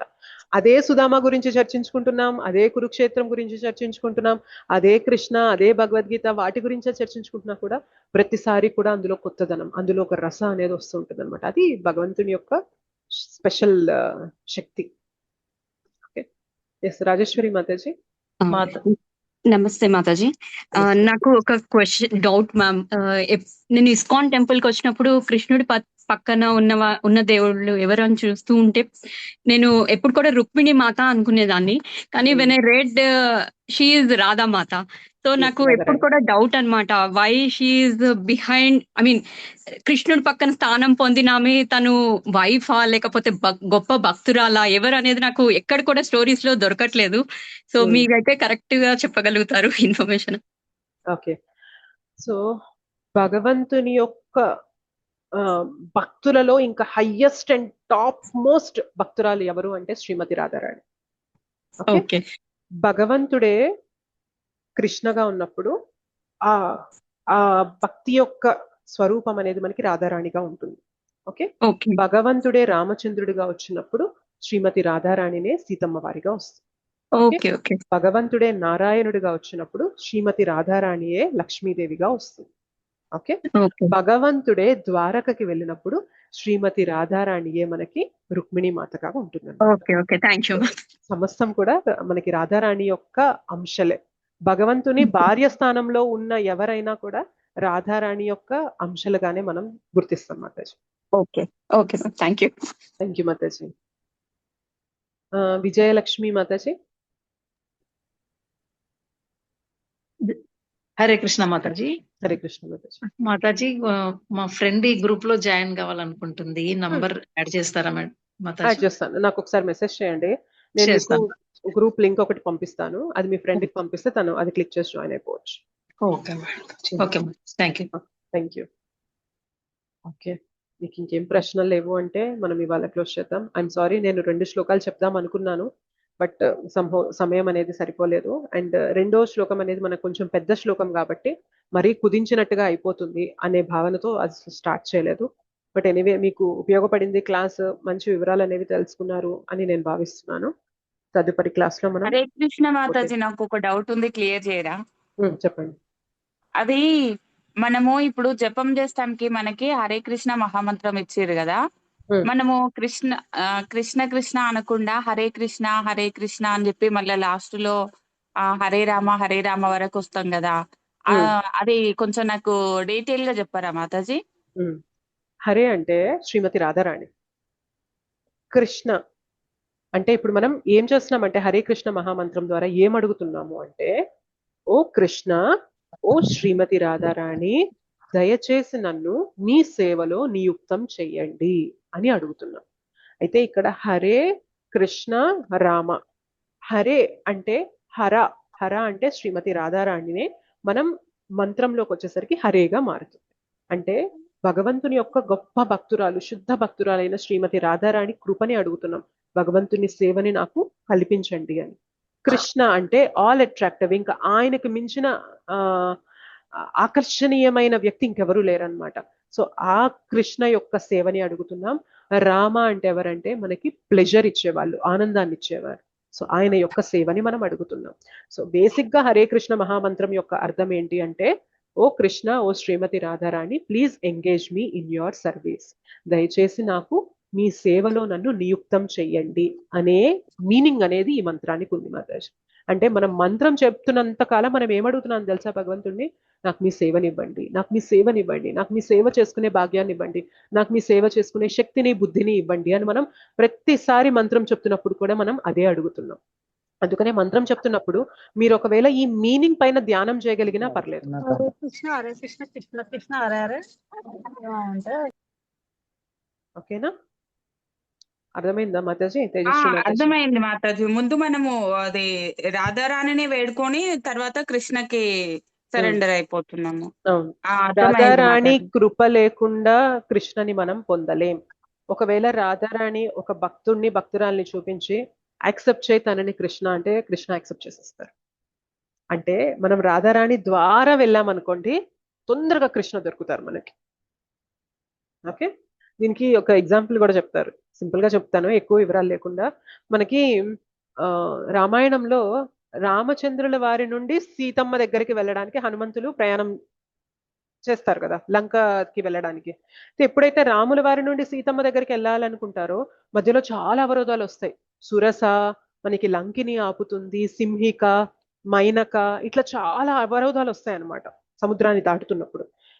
సో చేరుతారు హనుమంతుల వారు. అక్కడ సీతమ్మ వారిని చూస్తారు, సీతమ్మ వారికి రామకథ వినిపిస్తారు, సీతమ్మ వారికి ధైర్యాన్ని చెప్తారు, రాముల వారు వస్తారు, యుద్ధం చేసి మిమ్మల్ని తీసుకెళ్తారు. ఇదంతా కూడా సంభాషణ జరిగాక సీతమ్మ వారు తన ముద్రికని ఇస్తారనమాట, తన ఉంగరాన్ని అట్లాగా. అయితే రాముల వారి నుండి సీతమ్మ దగ్గరికి వెళ్ళడానికి చాలా అవరోధాలు వచ్చాయి, కానీ సీతమ్మ దగ్గర నుండి రాముల వారి దగ్గరికి రావడానికి ఏమీ అవరోధాలు లేవు. సింపుల్ గా ఇక్కడ మొదలు పెడతారు, ఇట్లా వచ్చేస్తారు. సింపుల్ గా రామచంద్రుల వారి దగ్గరకు వచ్చేసి నాకు సీతమ్మ కనిపించారు, సీతమ్మ నాకు కనిపించారు అని పరిగెత్తుకుంటూ వస్తారు అనమాట. అంటే దాని అర్థం ఏంటి అంటే, రాధారాణి యొక్క కృపని పట్టుకొని మనం కృష్ణాన్ని చేరాలనుకుంటున్నామంటే చాలా సింపుల్ గా వెళ్ళిపోవచ్చు అనమాట. బట్ అలా కాదు, రాధారాణిని పక్కన పెట్టాము అంటే మాత్రం మనకి అవరోధాలు వస్తాయి అన్నమాట. అది ఒక చిన్న జస్ట్ రిలేటబుల్ గా ఉంటుంది అని చెప్పి నేను మీకు చెప్పాను. అంటే రాధారాణి కృప ఉన్నట్టు మాతాజీ. ఎస్, రాధారాణి మాతాజీ చిన్న క్వశ్చన్, మాతాజీ చిన్న విషయం. మన అయితే రాధేశ్యాం చేసుకుంటే బాగుంటుంది కదా భజన, అంటే రాధా ముఖ్యంగా. హరే అంటేనే రాధారాణి యొక్క నామాన్ని అక్కడ మనం సంబోధిస్తున్నాం. హరే అంటే ఇక్కడ రాధారాణి లేరు అని కాదు, హరే అంటేనే రాధారాణి. అక్కడ మనం రాధారాణి నామంతోనే, ఆ పదంతోనే మనం మంత్రాన్ని మొదలు పెడుతున్నాం. ఓకే, భగవన్ నామం ఎప్పుడు కూడా గొప్పదే అండి, ఏ భగవన్ నామైనా గొప్పదే. కానీ మనం ఒక పరంపరలో ఉన్నప్పుడు, ఆ పరంపరలో టీచింగ్స్ వింటున్నప్పుడు ఆ ఆచార్యులు మనకి ఏదైతే మంత్రాన్ని ఇచ్చారో ఆ మంత్రాన్ని మనం ఫాలో అవుతాం. ఓకే, సో ఏ భగవన్ నామైనా గొప్పదే, కానీ ఒక పరంపరలో మనకి శ్రీ చైతన్య మహాప్రభు కలియుగం కోసం డిజైన్ చేసి ఇచ్చిన మంత్రం హరే కృష్ణ మహామంత్రం. అందుకనే ఆ మంత్రాన్ని మనం జపిస్తాం. Okay, thank you so much మాతాజీస్ అండ్ ప్రభుజీస్. మనం నెక్స్ట్ క్లాస్ లో మళ్ళీ మనం మంగళవారం కలుసుకుంటాము. సో మంగళవారం క్లాస్ లో 7వ అధ్యాయంలో 14వ శ్లోకం అనేది మనం చర్చించుకున్నాము. చాలా అద్భుతమైన శ్లోక 14వ శ్లోక అనేది. భగవంతుని యొక్క మాయాశక్తి ఎలా ఉంటుంది, అసలు ఎందుకు మాయాశక్తిని పెట్టారు భగవంతుడు, ఆ శక్తిని మనం ఎలా దాటగలము, లేదంటే ఎలా ఆ శక్తి కింద బానిసైపోయి ఉంటాము, ఎంత చక్కగా వివరిస్తారంటే శ్రీల ప్రభుపాదుల వారి భాష్యంలో. అండ్ భగవంతుడు కూడా క్లియర్ గా చెప్తారనమాట, నా శక్తి అనేది ఎలా ఉంటుంది ఏంటి అనేది. చాలా అద్భుతంగా ఉంటుంది. దయచేసి తదుపరి క్లాస్ అనేది మిస్ అవ్వకండి. మనం మంగళవారం ఆ శ్లోకం అనేది డిస్కస్ చేసుకుందాం. ఓకే, వంచాకల్పతరుభ్యశ్చ కృపా సింధుభ్యశ్చ పతితానాం పావనేభ్యో వైష్ణవేభ్యో నమో నమః. అనంతకోటి వైష్ణవ వృంద की जय, श्रील प्रभुपाद की जय, श्रील गुरुदेव की जय, निताई गौर प्रेमानंदे, हरि हरि बोल. ధన్యవాదాలు అందరికీ. హరే కృష్ణ, ధన్యవాద, ప్రణామ్.